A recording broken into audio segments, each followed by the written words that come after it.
Hello students. आज हम पढ़ाई नहीं करेंगे। आज हम एक बहुत ही इम्पोर्टेंट टॉपिक पे बात करेंगे। वो टॉपिक है वीक स्टूडेंट्स के लिए मैथ्स की टिप्स। जब भी मैथ्स का नाम आता है स्टूडेंट्स के सामने, अक्सर बच्चों को डर लग जाता है, अरे मैथ्स के क्वेश्चन आ गए, अब हम इसको कैसे सॉल्व करेंगे, मैथ्स तो बहुत टफ होती है। आज हम इसी डर को भगाएंगे।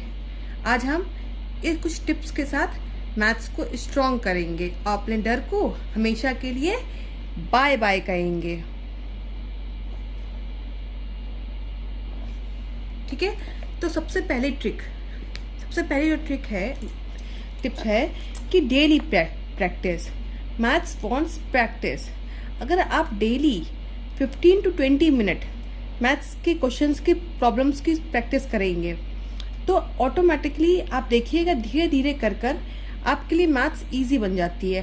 अच्छा, डेली प्रैक्टिस का मतलब ये नहीं कि कुछ बच्चे क्या करते हैं, बुक खोली, प्रॉब्लम नंबर 1 आई, हाँ ये तो हो जाएगा, हाँ ये तो हो जाएगा, इसको मल्टीपल करेंगे, इसमें डिवाइड करेंगे और ये हो जाएगा, इजीली सॉल्व हो जाएगा, इसमें कोई दिक्कत नहीं है। ऐसा नहीं करना है।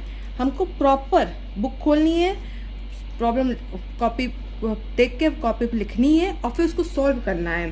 देखना है कि सॉल्व होती है या नहीं होती है, ओरली कुछ नहीं, उसको लिख के सॉल्व करने की कोशिश करनी है। तो सबसे पहले टिक क्या होगी हमारी, डेली प्रैक्टिस करनी है 15 to 20 मिनट्स। सेकंड टिप्स, बचपन से ही हमारे पेरेंट्स हमको टेबल लर्न कराने के लिए बहुत कहते रहे कि हर टीचर, हर पेरेंट स्टार्टिंग से ही आपको भी कहते होंगे कि टेबल लर्न करनी है। तो टेबल्स लर्न होनी चाहिए। कहाँ से, 2 से लेकर 20 तक, 2 to 20 टेबल बिल्कुल रटी होनी चाहिए कि अगर मैं आपसे कभी पूछ लूँ 15 5 तो आपको फौरन आना चाहिए कि 15 5 क्या होता है। ठीक है, ऐसा नहीं होना चाहिए कि आप 2 मिनट सोचें कि अरे 15 5 पूछ दिया। समझ में आ रहा है? तो 2 से लेकर 20 तक टेबल बिल्कुल रटी होनी चाहिए। इसमें कहीं कोई बीच में अटकने वाला नहीं होना चाहिए। मैथ्स में सबसे इम्पोर्टेंट टेबल। थर्ड थिंग,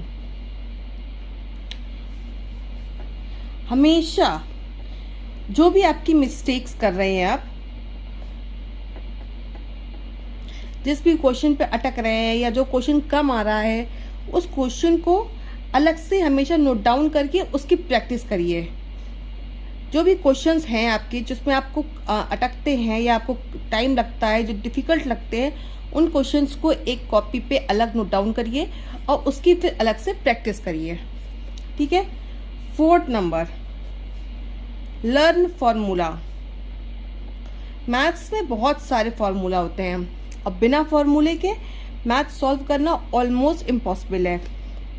तो जब भी आपको फार्मूला लर्न नहीं होगा तो आप कभी भी मैथ सॉल्व नहीं कर पाएंगे।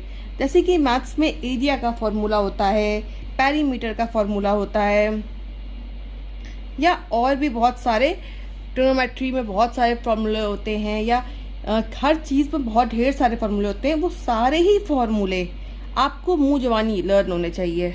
उनकी रोज़ प्रैक्टिस करिए, रोज़ रिवीजन करिए। हफ्ते में एक दिन तो आप उसको ज़रूर फार्मूले को रिपीट करिए ताकि आप कहीं भी उसको भूलें नहीं। फिफ्थ, अगर आपको मैथ टफ लगती है और आप अभी स्टार्ट कर रहे हो मैथ्स पढ़ना, तो सबसे पहला काम आपको ये नहीं करना है कि सबसे हार्ड टॉपिक उठा लेना है।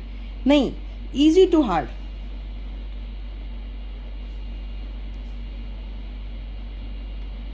सबसे पहले इजी क्वेश्चंस को सॉल्व करने की कोशिश करिए।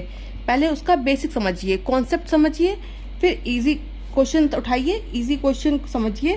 सब पहले तो उसके जो कॉन्सेप्ट है, क्वेश्चन जो भी प्रॉब्लम है उसका कॉन्सेप्ट समझिए कि ये सॉल्व कैसे होता है।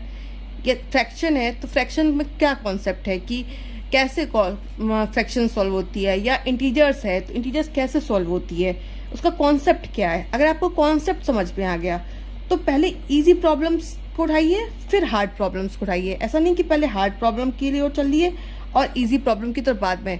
रटने की ज़रूरत नहीं है। मैंने बहुत से स्टूडेंट्स को क्या दिखा है कि वो मैथ्स को भी अदर सब्जेक्ट की तरह रटने की कोशिश करते हैं। सोचते हैं कि उसको रट लिया जाए कि हाँ इसमें प्लस हो रहा है, इसमें माइनस हो रहा है, इसमें डिवाइड हो रहा है, इसमें ऐसा हो रहा है, इसमें ऐसा नहीं होता। आपने एक प्रॉब्लम में समझ लिया कि ऐसा ऐसा हो रहा है नेक्स्ट प्रॉब्लम आएगी तो आप फिर भूल जाओगे, आप फिर नहीं कर पाओगे, फिर आपको टफ लगने लगी।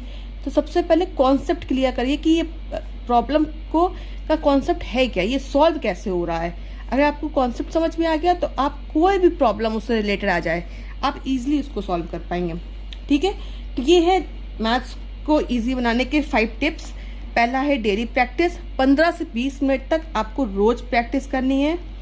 सेकंड है टेबल्स, 2 से लेकर 20 तक टेबल आपको मुंह जबानी याद होनी चाहिए कि कभी भी आपको कोई भी कह दे या आपको कहीं प्रॉब्लम में आ जाए कि 16 9 तो आपको टाइम नहीं लगना चाहिए कि 16 9 क्या होता है। फिर आपकी जो मिस्टेक्स कर रहे हैं, जो प्रॉब्लम्स में मिस्टेक्स करते हैं, उन प्रॉब्लम्स को हमेशा हाईलाइट करके रखिए या अलग कॉपी में रफ पेज पर लिख के रखिए, उनको प्रैक्टिस करिए। फॉर्मूले हर जो भी आपका चैप्टर है, जो भी उस हर चैप्टर का उस फार्मूला याद होना चाहिए कि जैसे आपको बॉटमास रूल लगना है तो बॉटमास रूल है क्या, किस तरीके से आपकी वो इक्वेशन सॉल्व होती है, वो पूरी आपको पता होना चाहिए। इसके बाद कॉन्सेप्ट क्लियर होना चाहिए। फिर कॉन्सेप्ट क्लियर होने के बाद आपको इजी टू हार्ड जो प्रॉब्लम है उनको सॉल्व करना चाहिए। ठीक है, अगर आप ये स्टेप्स फॉलो करते हैं मुझे पूरा यकीन है कि आपकी मैथ्स स्ट्रांग हो जाएगी और आज के बाद फिर कभी डर नहीं लगेगा। Thank you. और मुझसे ऑनलाइन कोचिंग के लिए कांटेक्ट करने के लिए आप मुझे डीएम करें। मेरे व्हाट्सएप नंबर पे भी आप कांटेक्ट कर सकते हैं। मेरा व्हाट्सएप नंबर है 8090923893। This is my WhatsApp number. My name is Yogita Agarwal. Thank you.